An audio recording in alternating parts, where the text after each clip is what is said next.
Hey guys, what I have right here for you is a long-term update on our F-250, the 2020 model that we call Super Tremor. But it's actually more than that because I'm saying goodbye to the 2020 F-250 truck, our previous project, and we're saying hello to the new truck, which is the 2020 Ford Raptor that we recently just purchased. And this truck, let me show you, the F-250 crew cab 4-wheel drive that we affectionately call Super Tremor, like I said, just sold on TFLbids.com. It's our new auction site that we recently launched, and now our good friend Warren from Seattle actually purchased this truck, and I'm gonna tell you exactly, what happened, what we paid for it originally, all the parts, all the off-road goodies that we put on this truck. And I'm also going to tell you what are some of our plans for the Raptor are. So let's start with this beast, the F-250.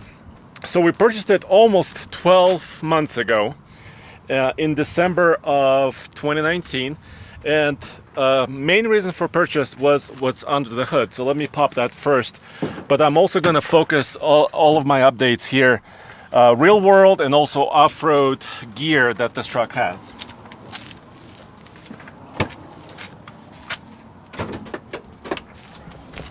Okay, so let's look under the hood. It's the 7.3 liter gas V8. That was the main reason for purchase because it was a brand new engine, and the truck is now quite tall, and it has a lot of Moab, Utah dust and mud underneath the hood, as you can see. But we wanted to test this engine, see how it does over the long term, and I have some good, bad, and the ugly to share with you related to this engine. But also, what we wanted to do is actually build up this truck into an overland rig, because we were planning, this was 12 months ago, we were planning a cross-country off-road trip we called No Pavement Needed, where we wanted a truck like this with a camper on the back to actually go cross-country and do it very comfortably, but also do it on the Trans-America Trail with really hard off-road across the western United States and a lot in the east as well. So we put about 12,000 miles in the end on this truck, just under that. But we changed the suspension. So if you come over here, if you can look underneath, so we actually partnered with Carly Suspensions out of California and put this high-end suspension system for a heavy-duty truck. They call it the pin top. And this is basically a 3-inch lift on the suspension. Springs, radius arms, sway bars, everything. This is their highest end system. And also King shocks, as you can see, with special Carly tuning, remote reservoirs. This is pretty macho system. All the parts together, it was about probably $8,000 or $9,000. And Carly Suspension focuses on heavy-duty solid axle trucks, so Ram and Ford. I only have good things really to say about the suspension. Because my first experience really with it off-road was on the White Rim Trail in Moab, Utah, when we did about 100 miles, maybe 120 miles off-road. And these tires were aired down a bit because the guys at Carly recommended that. And the truck was just a dream. When I was going actually faster, the faster you go, the better this truck and the suspension perform. But this is basically a 37-inch tall tire. This is a Falcon Wild Peak AT3W. So all-terrain tires. Also, I haven't run these tires before, so I was very curious about how these tires will perform over the long term. And I can say also lots of good things.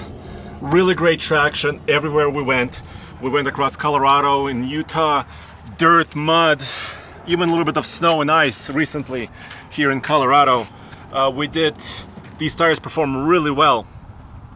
And then of course KMC wheels. These are very heavy duty, really strong wheels, as you can see right here. And they look pretty nice too. And this is kind of a decorative beadlock ring right there on it. First, we never ran beadlocks on this. These are the Mesa series wheel from KMC. So suspension setup, wheel and tire setup, only good things. So let's get some of the bad stuff that kind of this truck had. me close this hood. So first, let's look underneath here. If you've seen new Super Duty trucks, you probably have seen them with the chin spoiler going way down. Of course, that's done for fuel efficiency, aerodynamics, but that just killed the look of this truck when we lifted it, and really just, it was rubbing on stuff when we went off-road. So we trimmed it, basically made it almost into a factory trimmer chin spoiler. So we still left it because it's also a decorative piece, because there's a bunch of screws behind it. So it looks nice, but it's also very functional. So we trimmed that. Of course, we lost a lot of fuel efficiency by making the truck taller, heavier, and also with a camper. Of course, the camper is no longer here. Before I show you the fuel efficiency on this truck, tell you about the interior, let's look out the back.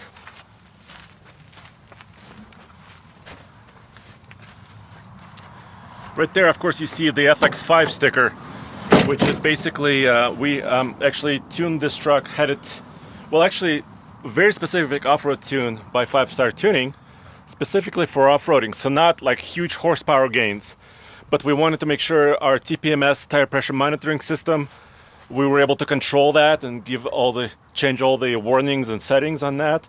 We wanted the transmission to shift a little bit smoother. We wanted to correct for the tire size, so our speedometer, odometer were correct. We were able to do all of that with their off-road tune from 5-Star. So that truck also has this. But the bed's been very useful. 6 3/4 foot bed.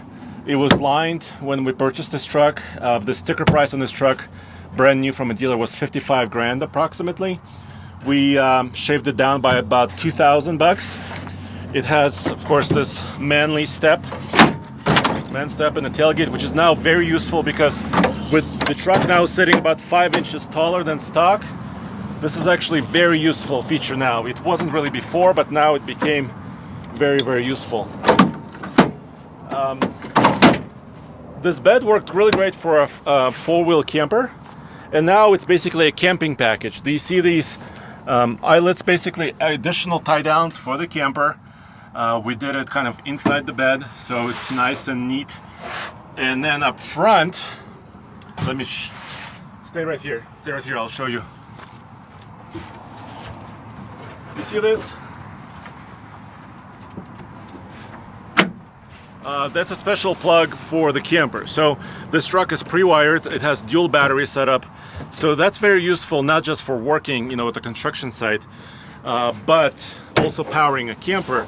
So that's basically tied into the truck system. When the engine is running, it would charge the house batteries on the camper. So that was all great. But look, this bolt, the bed liner is coming off of it a little bit. I just noticed this. But in general, when I've seen factory bed liners from most manufacturers, they're very solid. We have additional set of springs. These are Devers springs. These ones are a little bit more light duty than the springs that are currently on the truck. The springs that are currently on the truck actually boost the payload a bit and make the truck level with the weight of about 1,500 to 1,600 pound camper. So we included the springs, and of course Warren purchased it with the springs and everything else. Now towing, more good stuff. This is actually a custom hitch from Carly. This is to accommodate, if you look underneath, this 37-inch tall tire. This is their trophy hitch. Very massive, gigantic, very strong, very heavy duty.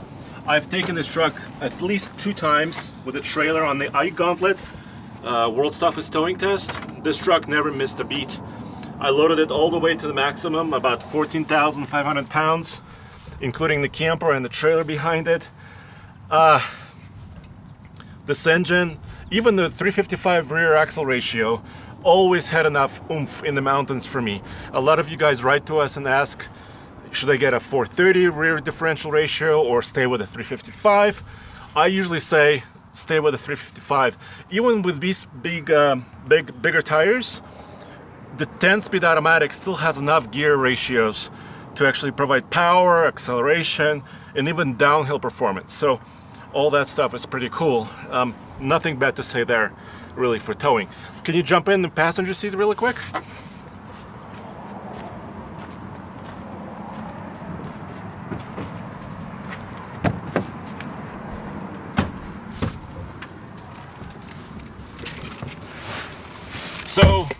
So far the story is mostly good, right? Not very little bad. Oh, actually I forgot another bad thing I'll show you in the front in a second. The other not so good bad thing is fuel efficiency, but we all knew this, right? Let me show you what this truck is offering.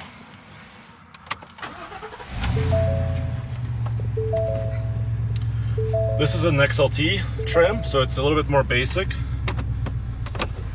Right there, 9.6. That's our average over, running around in the city. And also a lot of it has been with a camper. The camper just came off a couple of weeks ago, and we parked this truck while we were selling it. The tire pressure monitoring system light is still on because the tires are a little bit less. They're around 40 psi right now, a little bit less than that. And it's a stock tune. The 5-star tune is not enabled, which is why you still have that little light warning. So yeah, fuel efficiency is struggling a little bit. It's about 10 or a little bit more normally on the highway. But what do you expect from a giant truck like this? We put an exhaust system on this truck just to get it sounding a little bit more macho, because the look of this truck is very big and macho. So that's pretty nice, no issues there. We had to reroute it though, out of both sides to go around the hitch. So that was kind of interesting. We actually had to pay a professional monster muffler mechanic, actually hired them twice to do 2 exhaust systems for us. So yeah, so I'm a bit sad this truck is going. I'm really happy for Warren. He used TFLbids.com. and he paid about just over $52,000 for this truck. So for us, we kind of broke even on this truck almost, but this truck has like $15,000 or $16,000 of parts on it. So for that value, I think Warren still got a huge value out of this truck. And obviously we had a great video series. So let me show you one more issue with this truck, and also show you the Raptor really quick.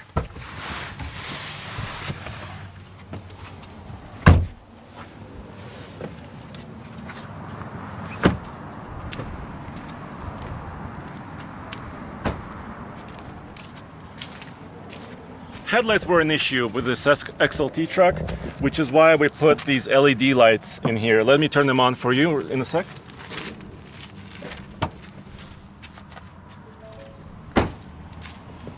We got the system from F-150 LEDs, and you can see they're very high powered. We also adjusted them down now, so we pointed them a little bit down because they're so bright they'll be blinding oncoming traffic. But being off-road on dirt roads, this was vital. We also put LED fogs. I think you can kind of see that LED bulb in there.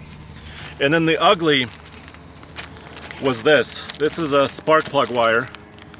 Our truck got kind of basically disabled by a faulty spark plug wire. We didn't know exactly what it was initially, but I started to get a misfire on the 7.3. Turned out it was a faulty kind of supplier part that Ford was using on this engine.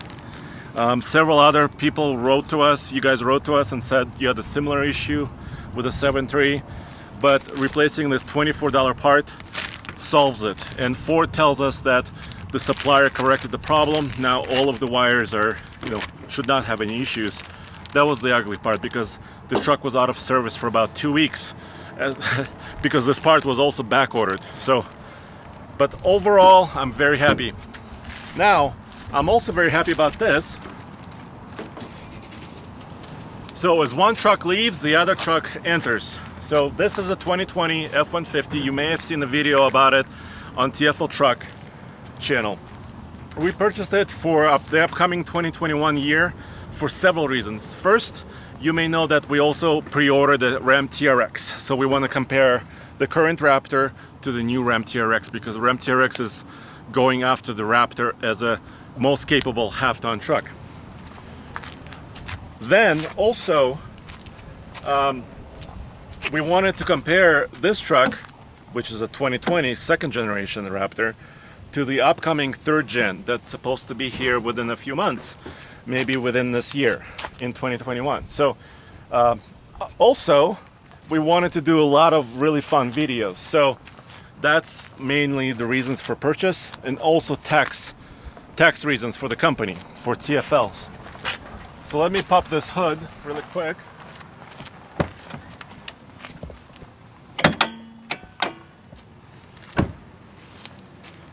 This truck is currently all stock. I don't even know if we will do a lot of mods to it because we want to keep it as stock as possible. Why do these trucks have different latch systems?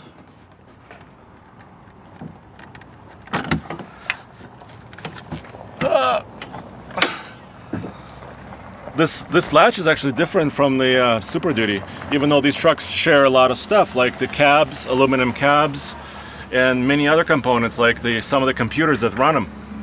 This is of course the twin turbo V6. We had some issues purchasing this truck. I'm not going to go over the issues. There was a little switch that was broken for the mirrors, and also this truck had 1,000 miles actually when we purchased it brand new. So you could watch that TFL truck video. Roman goes into full detail how we purchased it, why, and for what price. This is about 77,000 bucks right here, fully loaded. Let me show you really quick. If you kind of get a wide look at the truck, it's got, you know, the beadlock capable wheels, obviously the side step, sticker package on the inside, full leather, all the options, cruise control, adaptive, every technology feature you can imagine. So all the features like this, except the tonneau cover, it's about 77 grand MSRP. That's the sticker price. So this video has been a long-term update. I'm a little sad to see the F-250 go. It's been mainly a really good truck. We even did an oil analysis test. That's also on TFL Now channel and TFLtruck.com. And if you go to TFLoffroad.com, I'm gonna put all the part lists for the F-250, everything we've done, all the trips, so you can see a full report, long-term 1-year update. And then when we get more miles under our belts in the Raptor, that update was also coming, of course, to TFL Off-Road and TFLtruck.com. So thanks a lot, guys.